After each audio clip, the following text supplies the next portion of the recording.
In your kit this month, you have several different green strips. We're going to start by pulling out the ones that are about 2 inches by 15 inches. And I have already sprayed all of mine with sizing, starch, best press, whatever.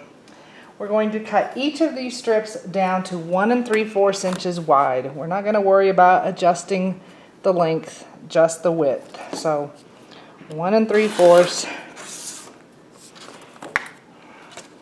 Flip it around, line up my 1 3/4 mark with the long edge, and trim. And do that with all 5 of them.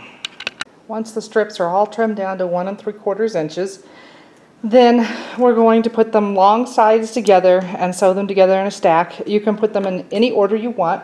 I will tell you they are going to go at the bottom of the house block. Once you have sewn all your 1 3/4 inch strips together, then you're going to press all of them in one direction and set this piece aside. In addition to the 5 green strips that we sewed together, we also have 15 green strips that are about 3 inches by 9 inches in the kit.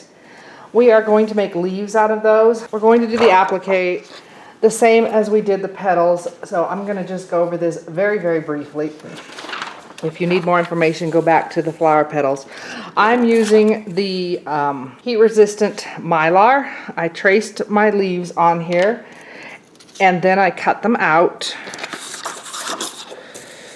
Once I have them cut out, then I'm going to trace them onto the wrong side of my leaf fabrics. You should be able to get at least 5 leaves out of each piece. I got 6 out of most. So I like to use a sandpaper board. You can either get a commercially available one, or you can just use a piece of sandpaper and glue it to a board. I'm going to put my leaves down and just trace around them with a pencil or other marking tool. Make sure you leave enough space between them to give yourself a scant 1/4 inch when you're cutting them out. When I cut them out, I like to kind of cut off a flat edge here on the tip. Let me zoom in a little bit. So rather than just cutting it down and having all that extra bulk, if I cut it flat a little bit above where my marked line is, then there's less bulk when I go to press it. Once I have them all cut out, then I'm ready to use my spray sizing or starch or best press, whatever you're using. I spray a little bit into a small container or the cap, and then I use a small paintbrush, and I'm not going to actually iron in this video, but you will get the idea. I paint all the way around the outside edge until it's completely wet, and then I'm going to use my iron. I like to iron the points up first, like that, and then once those are ironed up, I just work my way around, pressing until the sizing, starch, or best press is dry, so that I end up with a piece like this. Once it's cool, I can just pop my template out and I have my finished edges. So if you get 5 from each of the 15 pieces, that means you need to make 75 leaves. You may get 6. If you do, go ahead and make them, and you can use them if you want to. The last thing in the first bag for the kit for this month is a bunch of bias strips.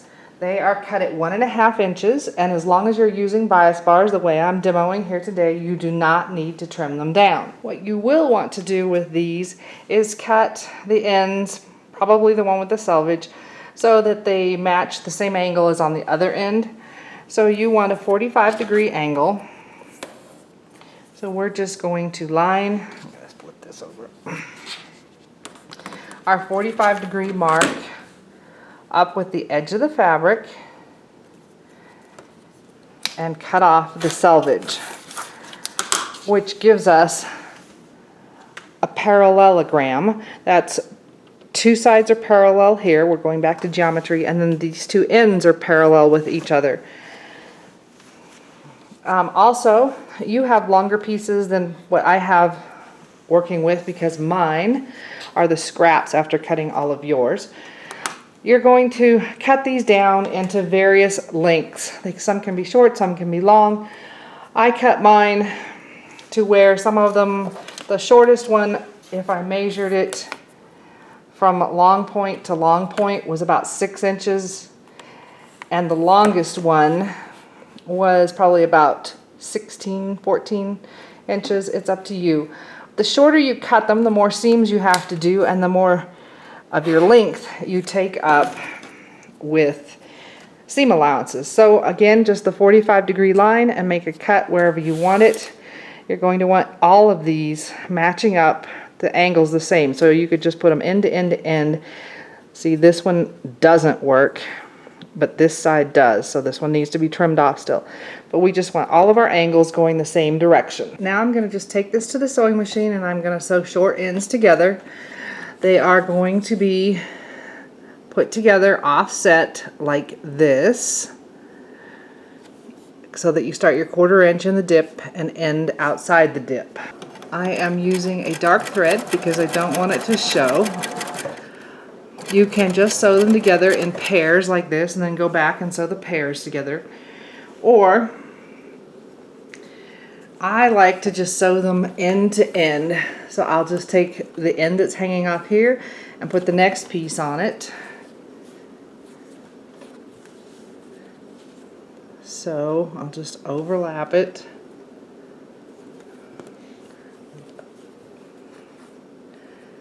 And feed that piece in right behind it. It can be hard to do with really short pieces to bend it back on itself, so you do whatever you're comfortable with. Here's my next one going on. Just going to flip it.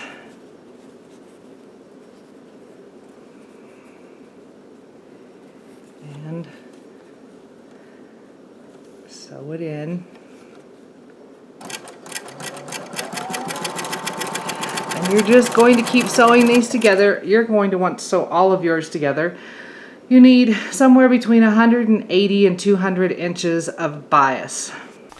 If you sewed your pieces together end to end like I did, you're going to end up with a string of loops like this. Just go in and clip the threads between each one. And you will end up with one really long piece of bias.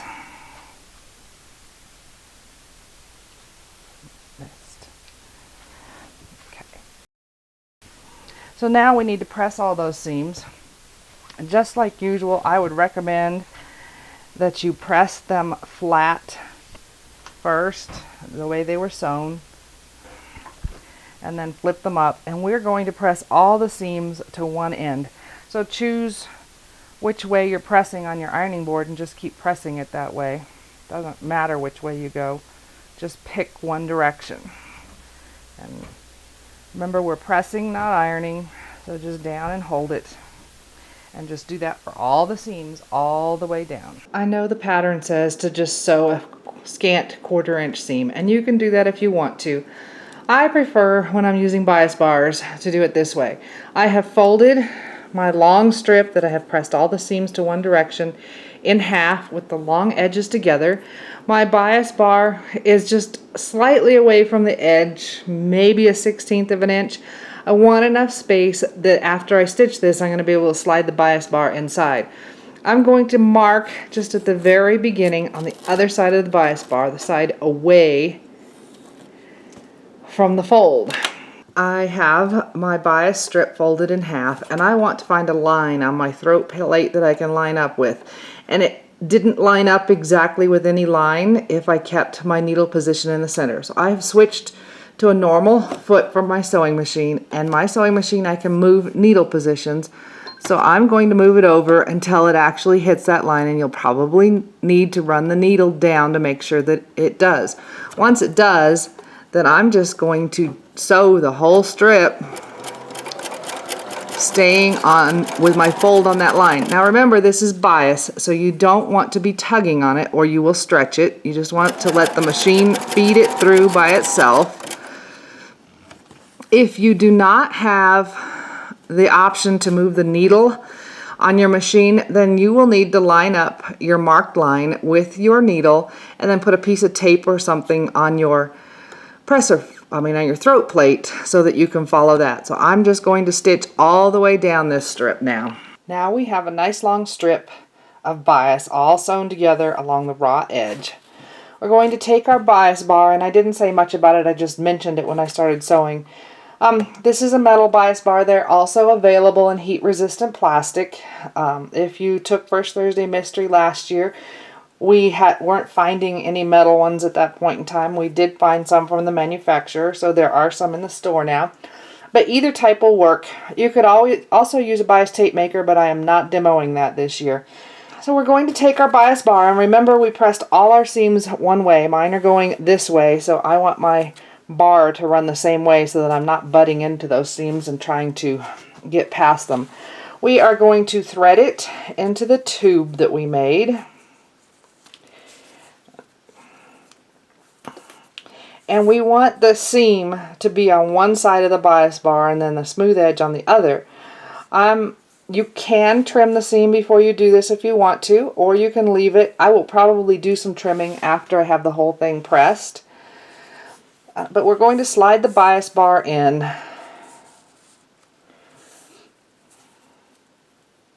And arrange our seam on the back side. And then we're going to come in with an iron and we are going to press it that way.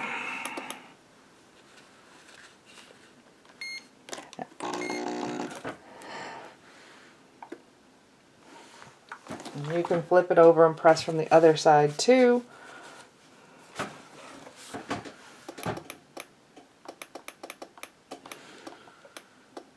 You want to press it long enough that it's going to get a crease and stay there. If you wanted to, you could use a little steam. It's going to make your bar hotter though. And I don't know that you should use steam if you're using the heat resistant plastic. So once I've pressed that section long enough, I want to let it sit there and cool so that I don't burn myself on the metal bar. When it's cooled enough, and you probably should let it go longer than what I just did, we're just going to push the bar down further into our tube. Yeah, this is still pretty hot. We don't want to go beyond where we pressed it the last time. Again, we're going to position our seam on the back and press the next section.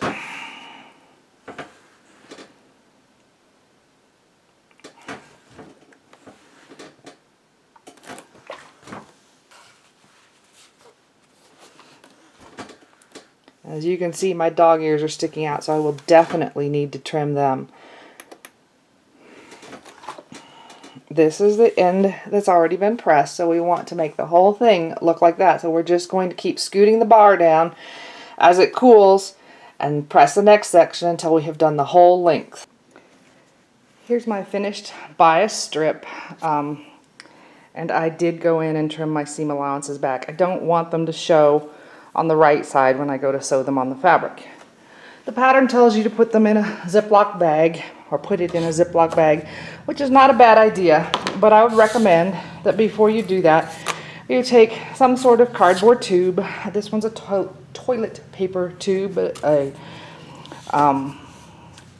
paper towel tube, any kind of cardboard tube, and then a scrap of batting. And I am just rolling my scrap of batting around it and then tucking the ends in, which will hold it. And then I'm just going to wrap my bias onto this tube. The nice thing about that is you don't get any creases. It also starts to put a little curve in it if it sits on there, so when you go, we are going to use this to make vine shapes, it will do curves a little bit easier. It'll do it anyway because it's bias. So I'm just going to wrap the whole thing onto my tube, and then it can go into a bag and store it that way. You actually have a second part to your kit this month in a separate bag. In that kit is one piece of fabric. The pattern says that it is white with blue polka dots.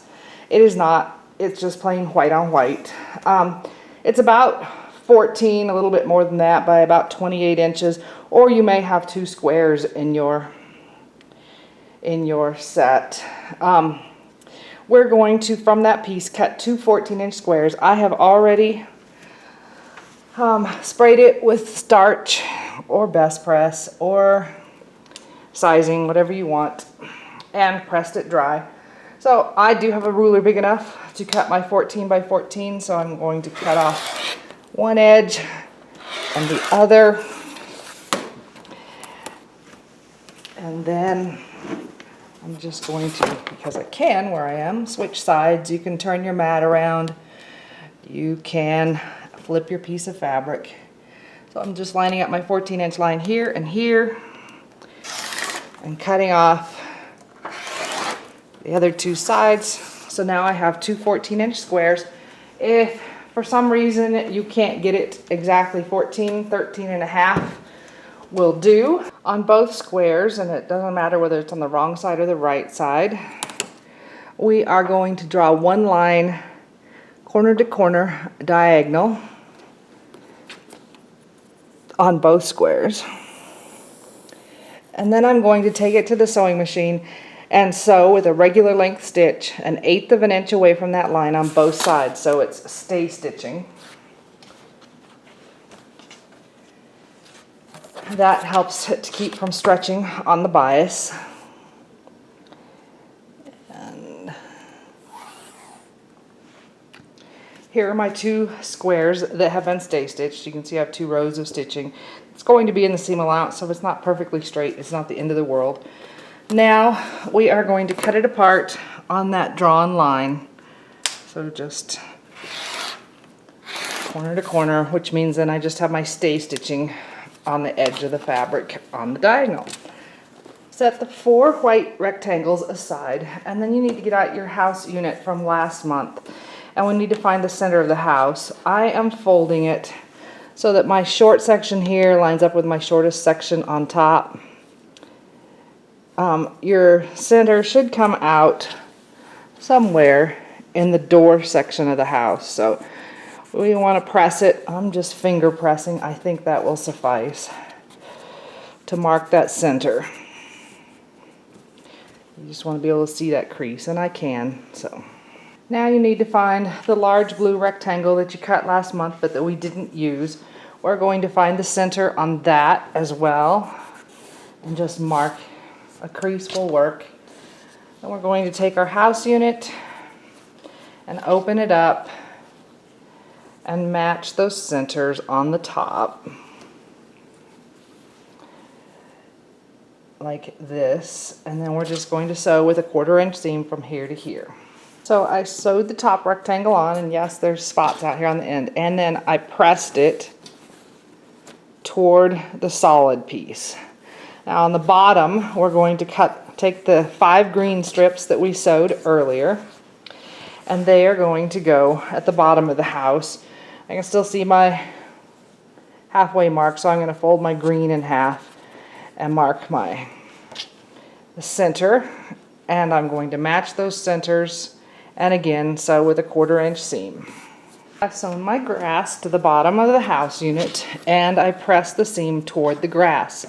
I did go ahead when I was pressing that and lightly pressed in my center crease because I want it to go all the way through the grass and through the sky now.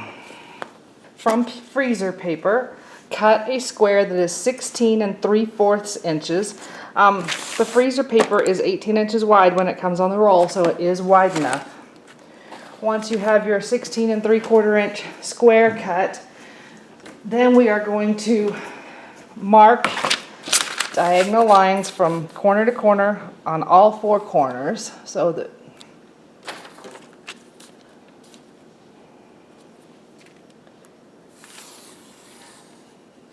whoops.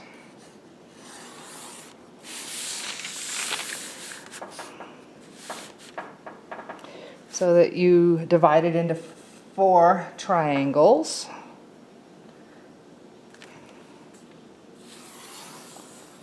Okay. So once you have it marked, you are going to place it on the house unit. And one of those diagonal lines is going to go right through that line that you marked as a center.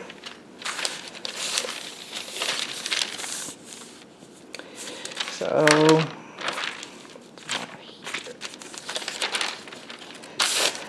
you want to slide this down as far as you can into the green so that we're getting more green than blue. So that's as far as I can go without cutting off my point. So I'm going right to the edge. And then it just finishes up right up through that center line on the top. You do want to make sure that your horizontal line is the same distance from the grass all the way across. So you can measure that.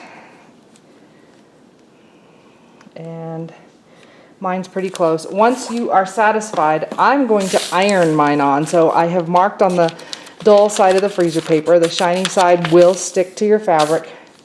You could also pin it if you want to, but you need to get it onto your house unit. I have ironed my freezer paper to my house unit and I have gotten it as straight as I can. Now we want to cut the whole thing down to the 16 3/4. I would recommend that you still use a ruler because freezer paper can shrink a little bit when you press it. And I'd say mine shrank about a 1/16 of an inch. If you have a big ruler, then you can just plunk that down on top of it. But if you don't, you can use your long straight one. I have a big one, so I'm going to use it. The nice thing about freezer paper, even if you're not doing it on a block like this, if you were doing it on embroidery or whatever, once you iron it down, you have a visual guide so you don't accidentally cut something too small because you're not seeing the right measurements. So I'm going to line up my diagonal lines with my drawn line on the freezer paper. And when you're sure you've got it, go ahead and cut off all the extra. And I'm going to rotate, well, maybe not. Go ahead and cut this. I can walk around it where I'm working, so there's my 16 3/4 on two sides. I'm just going to turn my ruler. You do not need to buy this big ruler for this if you don't already have one. Just measure the 16 3/4 with your long straight ruler. So I have my 16 3/4 lined up on the two edges that I just cut. I'm going to cut again.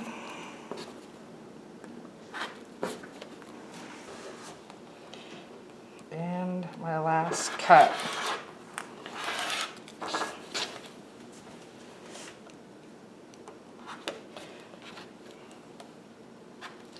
And once you have it cut down to the 16 3/4, then you can just remove the freezer paper. It just peels right off. So our house is now in a diamond shape. Take it to your sewing machine and stay stitch again about 1/8 of an inch away from the outside edge all the way around, because this now is all bias and it will stretch. Here's my house block after I have stay stitched everything. We're going to take the white triangles that we made, we stay stitched the edges, and we're going to put them on two opposite corners to start of our house. And because triangles stick out on the ends, I do like to fold over, find my center. So on the triangle and on the side of the block that I'm going to be putting it on. So like that. So they go here and here. Right sides together and 1/4 inch seam. And we're going to do two opposite sides to start. I've sewn the triangles onto two opposite corners, and I'm just going to do the exact same thing on the remaining two corners. So I fold them in half to find the center, match up the centers, and then stitch it right sides together. I have sewn my white triangles to all four sides of my center diamond, and I didn't say it, but we're pressing the seam toward the white, away from the center. The last thing in your kit is blue rickrack, and we are going to just sew that right over the seams. Yours is going to be one piece, so you're going to need to cut it into 4. Just run it right off the edge because we will be trimming this square down later. So something like that. You're going to want matching thread. If you're having trouble getting it to stay, you could use dots of fabric glue to hold it while you're sewing it. I don't think I will probably bother, but that is an option. There's the finished house portion of the quilt. I've sewn the rickrack on, and as you can see, I just ran it right off the edge. This is what I would like you to bring back for homework for next month. If you get the leaves and the bias done as well, that would be great, but this is what I want to see for your free block.